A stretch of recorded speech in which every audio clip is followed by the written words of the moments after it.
L'histoire de Jeffrey Epstein est l'un de ces récits modernes qui obligent à s'arrêter, à réfléchir et à regarder la réussite sous un angle différent.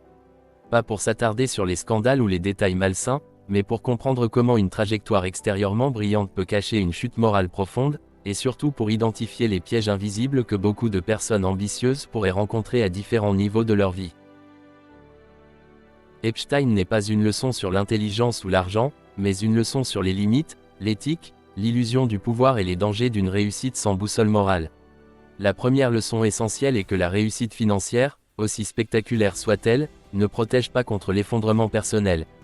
Dans l'imaginaire collectif, l'argent est souvent perçu comme un bouclier absolu, capable d'acheter le silence, l'influence, le temps et parfois même la réputation. Mais l'histoire montre que lorsqu'un individu confond richesse et impunité, il commence à perdre le sens des conséquences. Le succès matériel ne doit jamais être interprété comme une autorisation à franchir toutes les limites. Au contraire, plus on monte haut, plus la vigilance intérieure devrait être forte. La deuxième leçon est liée à l'entourage. Epstein a évolué dans des cercles puissants, influents, admirés. Cela montre à quel point il est dangereux de croire que la proximité avec des personnes importantes garantit la justesse de ses choix. Être entouré de figures reconnues ne signifie pas être sur le bon chemin. Dans la vie, ce n'est pas le prestige de ton réseau qui compte, mais la qualité morale des relations que tu entretiens. S'entourer uniquement de personnes qui admirent ton succès sans jamais questionner tes comportements est un piège silencieux. Les vrais alliés sont ceux qui te rappellent tes valeurs, pas ceux qui ferment les yeux parce que ta réussite les impressionne. Une autre leçon fondamentale concerne la double vie. Epstein illustre parfaitement comment il est possible de construire une image publique respectable tout en menant une existence privée en totale contradiction avec cette image. C'est un avertissement clair, vivre sans cohérence intérieure finit toujours par créer une fracture. La réussite durable repose sur l'alignement entre ce que l'on montre, ce que l'on fait et ce que l'on est réellement. Lorsqu'un individu consacre plus d'énergie à protéger une façade qu'à construire un caractère solide, il se met en danger. Dans la vie professionnelle, entrepreneuriale, sportive ou académique, la tentation de tricher, de contourner les règles ou de prendre des raccourcis peut sembler payante à court terme, mais elle fragilise tout à long terme. Une autre leçon importante est le rapport au pouvoir. Epstein a compris très tôt comment le pouvoir fonctionne, influence, accès, information, dépendance. Mais il a aussi illustré l'erreur fatale de croire que le pouvoir est une fin en soi. Le pouvoir sans responsabilité mène à l'abus, et l'abus mène toujours à la chute. Dans la vie, chercher à contrôler les autres, à les manipuler ou à les dominer est un piège qui détruit autant celui qui exerce le pouvoir que ceux qui le subissent. La vraie réussite repose sur la capacité à se maîtriser soi-même avant de vouloir influencer le monde. Il y a aussi une leçon sur l'absence de limites.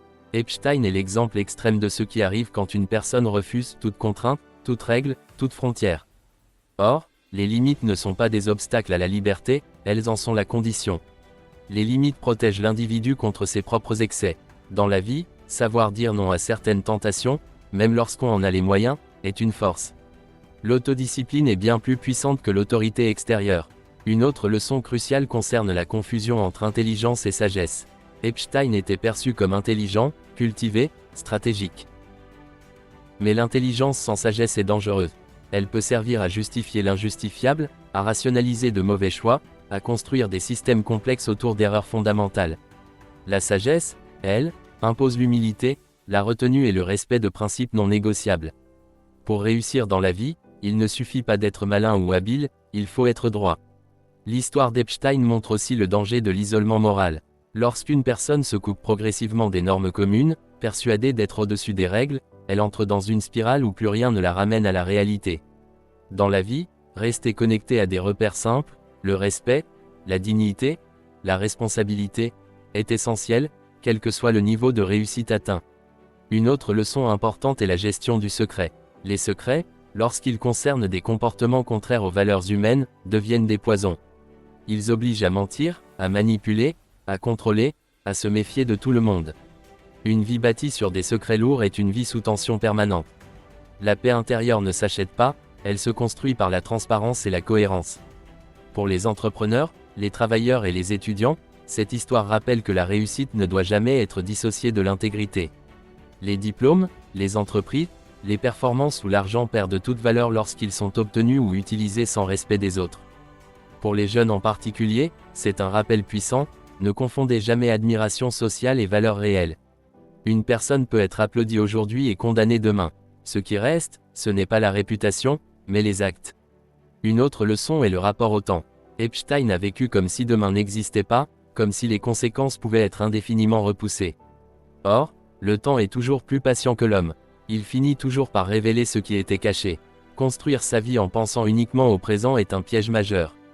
Chaque décision doit être envisagée à l'échelle d'une vie entière, pas d'un avantage immédiat. Il y a aussi une leçon sur l'ego.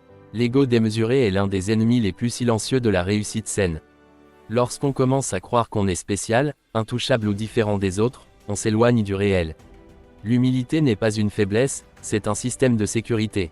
Elle empêche de se perdre. Enfin, la plus grande leçon que l'on peut tirer de cette histoire est que la réussite véritable ne se mesure pas à ce que l'on possède, mais à ce que l'on respecte. Respect de soi, respect des autres, respect des règles fondamentales de la vie en société. Tout le reste est fragile. L'histoire de Jeffrey Epstein n'est pas une fascination, c'est un avertissement. Elle nous rappelle que réussir sans valeur, c'est échouer autrement. Elle nous enseigne que l'ambition doit être guidée, que le pouvoir doit être contrôlé, que l'argent doit rester un outil et jamais une excuse. Pour éviter les pièges de la vie, il faut comprendre que chaque choix construit ou détruit, que chaque silence a un prix, et que chaque compromis avec ses principes est une dette qui finit toujours par être réclamée. La vraie réussite est silencieuse, stable et durable, parce qu'elle repose sur quelque chose que personne ne peut acheter, une conscience tranquille. Et n'oublie jamais, ta vie compte et ta réussite est proche. Mais tu dois travailler dès maintenant pour cela. Alors lève-toi, et agis dès maintenant, car cela ne dépend que de toi. Si tu as aimé le message, abonne-toi à la chaîne, et commence ta transformation dès aujourd'hui.